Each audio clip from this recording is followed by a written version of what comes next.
चिंता करू नका, आनंदी रहा। आपण रोजच्या जीवनात अनेक गोष्टींची काळजी करतो, पण तुम्हाला माहित आहे का, तुमची ही काळजी किंवा चिंता तुम्हाला जिवंतपणे जाळत आहे।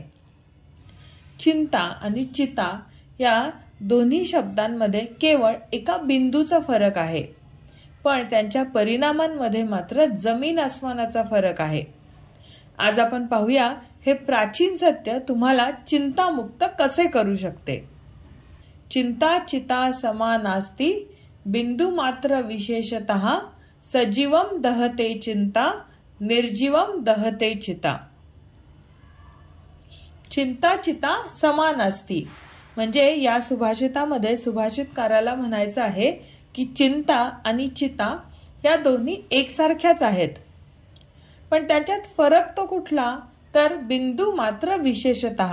फरक हा फक्त एका अनुस्वाराचा आहे। सजीवम दहते चिंता, निर्जीवम दहते चिता। चिंता सजीवम दहते चिंता म्हणजे चिंता काळजी ही जिवंत माणसाला जाळते, तर चिता ही जीव निघून गेल्यावर म्हणजे मृत शरीराला जाळते। म्हणजे पहा की आता संस्कृतमध्ये किंवा अगदी मराठीमध्ये सुद्धा चिता या शब्दावर आपण एक अनुस्वार दिल्यास त्याचा चिंता हा शब्द बनतो। आता या ठिकाणी हा बिंदू म्हणजे आपल्या मनातील अतिविचार, ओव्हर थिंकिंग। या एका छोट्याशा बिंदूमुळे एकाच शब्दाचा अर्थ मृताला जाळणे याच्यापासून जिवंत व्यक्तीला जाळणे असा होतो। म्हणजे हा अनुस्वार जणू काही ही चिंता किती शक्तिशाली आहे असा विचार करा। आता इथे चिंता ही सजीव माणसाला जाळते आणि चिता ही निर्जीव शरीराला जाळते।